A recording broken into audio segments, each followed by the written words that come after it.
The earliest thing at the moment I can remember making me really laugh and being aware was a joke and thinking that was good was the titles to Terry and June, where Terry Scott comes, June is already there in the garden and it's sunny and she's enjoying a cooling drink, and Terry comes out and settles himself down, and I think for one series the sun lounger collapses and he's there for, oh, the bloody sun lounger. Another series he's like putting 2 drinks down for him and June, and then he settles down and it starts to piss down with rain, and it's just a bad thing happens. A thing to make him unhappy happens, and clearly that's funny.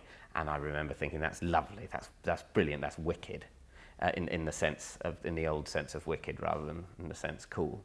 Although there's perhaps a little insight into why it has come to mean cool. But yeah, and that show was, of course, written by Simon Cane's father. Simon Cane, who writes some of our stuff, wrote that show, and I like that fact. First comedy I remember seeing was it would probably be sort of Saturday night stuff that my grandparents would watch, because I'd usually go and stay with them at the weekend, and that would be stuff like Russ Abbott. Russ Abbott. Fuck off.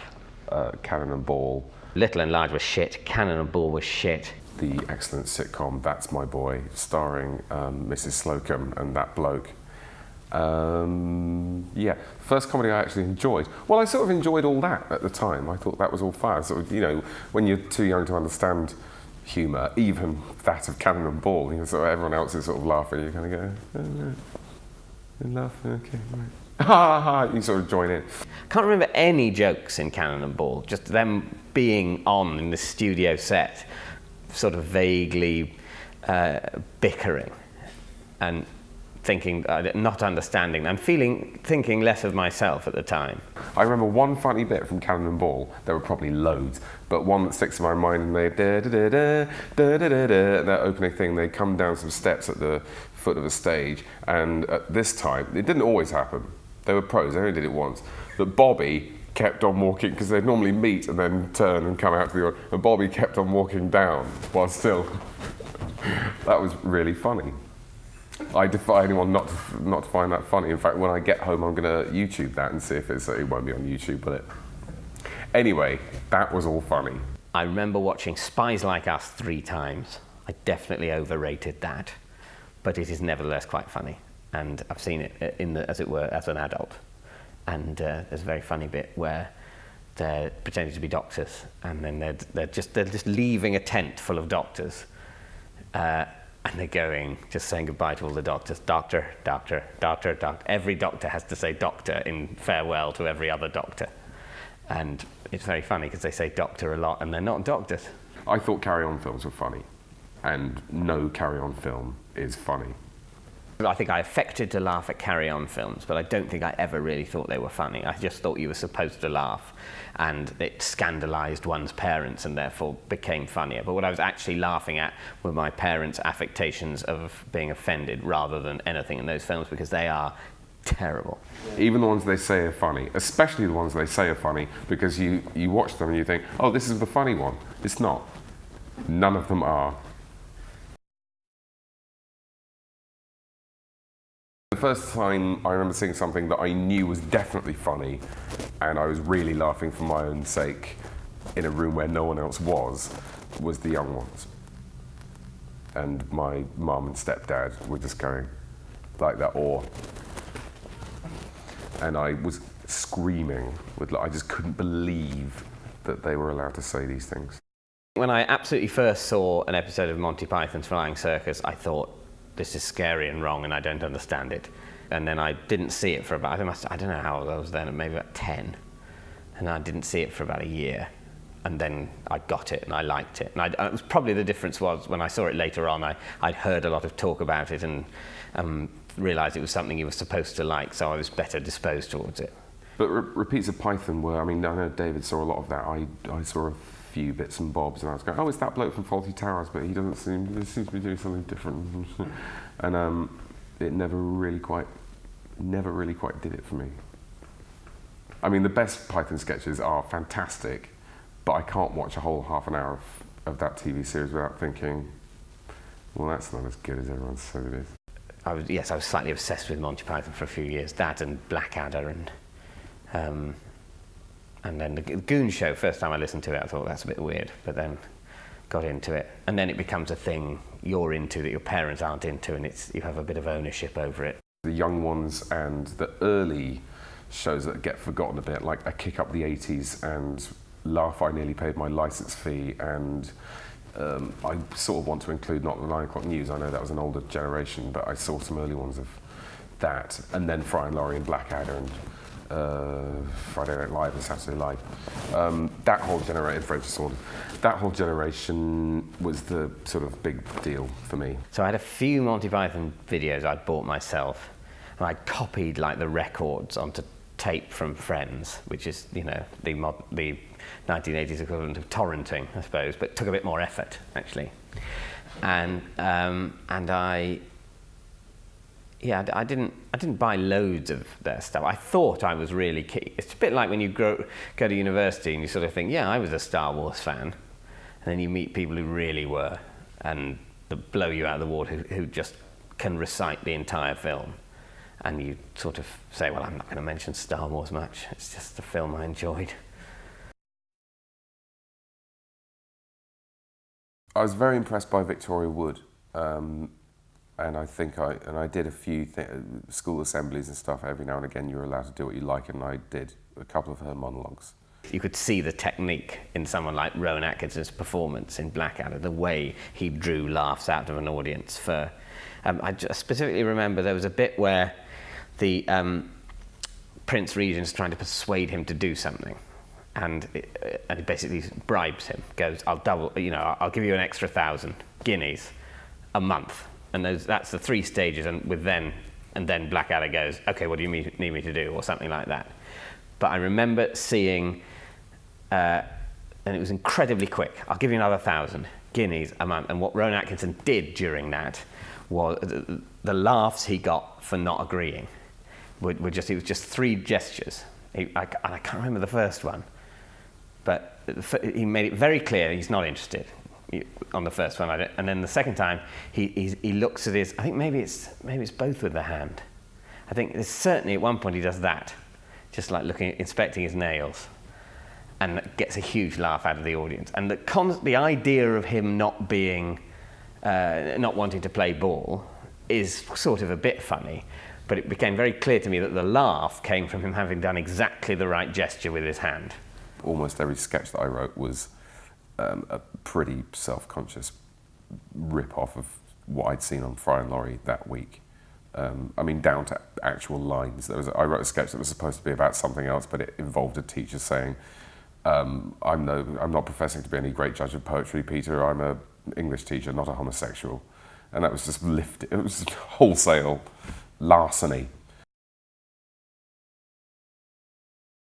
When I was playing Rabbit in Winnie the Pooh at prep school age 12, I remember that getting laughs. And I remember clearly them being laughs I deliberately made them give me. With these hilarious A.A. Milne lines, I hasten to add. But, that was nice. And I thought, that was the first time I'd enjoyed appearing on stage, other than for the sort of just being in the school play and, hanging around backstage playing cards. That's the first time I enjoyed being actually on stage. Well, I was in not quite a school play. There was a thing called the Eisteddfod, which is every form in the second year they compete at gymnastics, and one of the things was drama. And my friend Paul Carver had written this thing called Class Reunion, where we all meet up in the year 2000, which was this beyond the horizon piece of the future at that point. And I was the main part, and he'd written some funny bits, and I got some laughs, and I remember that being a very good feeling. And that was sort of the first time that, because I'd been a bit funny in the playground and doing the odd impression, but it was the first time I was doing it in front of an audience with a proper script, and I thought this is good. I mean, it can't have been that. I mean, it was very kind of them to laugh, because it's amazing they could understand what I was saying, because I was still talking. I had a speech impediment. I still say S's like this and T's like T, S, T. So just very broad northern accent. So I'm like talking like this, and nobody. So I'm completely astonishing. Anybody knew what the fuck I was talking about. And then there was definitely in the lower, I think it was the lower sixth, we did a production of The Real Inspector Hound, and I played one of the main parts in that, and that went down really well. And that felt great, and I thought I might be good at this. Now, I mean, at the time I thought, I'm brilliant at this.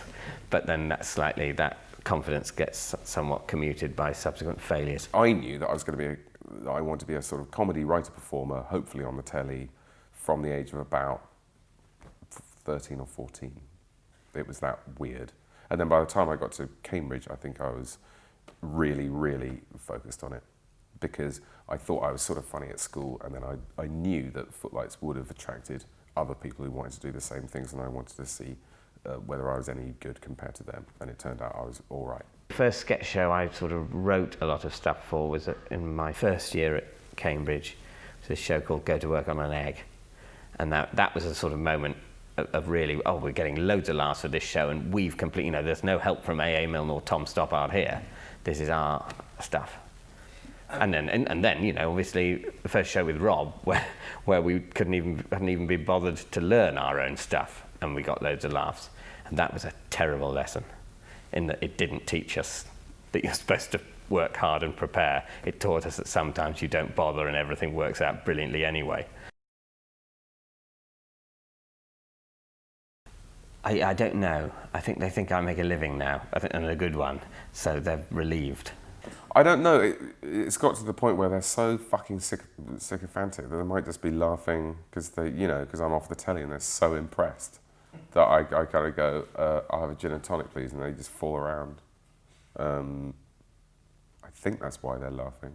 I think they can see that I do things that are funny, and appreciate that.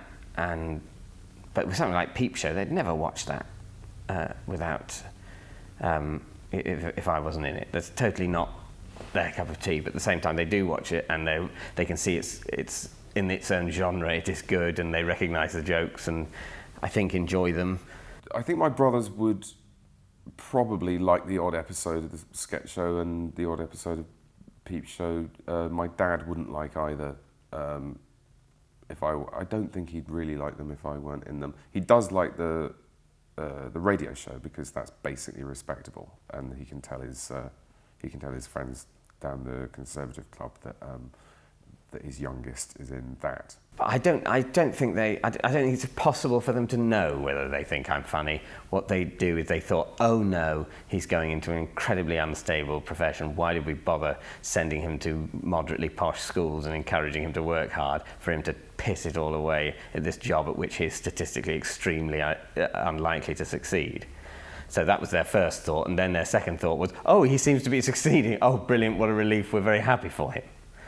But and in the first instance, they were concealing under enthusiasm their doubts, and now I think they feel genuine enthusiasm. But there's no room in that maelstrom of emotion for them to actually to notice whether or not I'm funny, I don't think. And they could never. I don't think they could. What if they thought I wasn't? They couldn't allow themselves to think that. So they have to not address that. Thinking as I would in their position. Of course he's funny. Yes, he's funny, but he probably should be an accountant.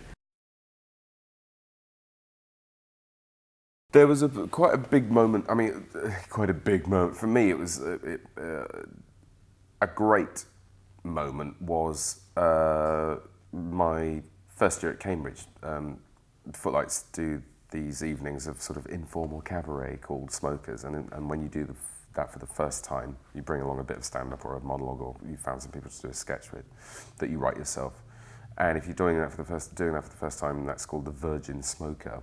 And I auditioned for some elderly people in Footlights, one of whom was the young James Barkman. It is that sick. So I got put in the Virgin Smoker, and you put me on last, thank you, which was a bit nerve-wracking. And I was doing this monologue about someone trying to do a lecture about Macbeth in a maximum security prison without mentioning murder, because he was very nervous. Anyway, I did this nervous thing, and it went down, though I say it myself, it went down fantastically well. So that was a great feeling, and all the other acts coming up and patting me on the back and saying well done. And when I did the dancey thing for Comic Relief, it reminded me of that a lot, because it was actually one of the few times, if not one of the few times that I was sort of out there on my own, doing my own thing. I think the first day filming the sketch show, seeing M and W on the unit signs, the signs that show you where the unit base is, that's cool. Sort of realise that's, you know, we've got our own show. That was sort of like a little moment, because even though it was very early in the morning, it was just a little moment that slightly burns into your memory. Going on Have I Got News for You for the first time was the weirdest thing, because the music hasn't changed since I watched it as a child. That was frightening, really frightening, but retrospectively a proud moment. And 5 years from now, I'd be very happy if things were just going on as they are. Basically, I would settle for that. Well, I think every show has its shelf life, and I'm not so certain that Peep Show or That Mitchell and Webb will be around in 5 years' time. I wouldn't mind doing this for another couple. In fact, I'd like to do them for another 5 years, but I doubt that's going to happen. I wouldn't say no to Oscar for Best Actor, but I don't seriously think I'm going to get that in the next 5 years, and I'm not willing to risk what I've got in search of that. I wouldn't mind writing a Booker Prize-winning novel, but I haven't got an idea for one, so that doesn't seem very likely. Popping up in the odd film, wouldn't mind. This is where I sort of modestly go, wouldn't mind popping up in the odd film, the odd really successful film, wouldn't mind. What I don't want is to be stopped from doing a sketch show and a sitcom I'm really proud of on television. Lots of radio things I love doing, lots of panel shows which I really enjoy. Writing bits and pieces for newspapers that is just, I really enjoy as well, because it uses a different bit of the brain, and sort of generally getting to walk around feeling, yes, I do have a job, and a good job, doing exactly what I wanted to do as a teenager, and the sort of people implied was impossible. All we really want to do is sit here with our 2 massive comedy shows going ha ha with big hats on, smoking cigars.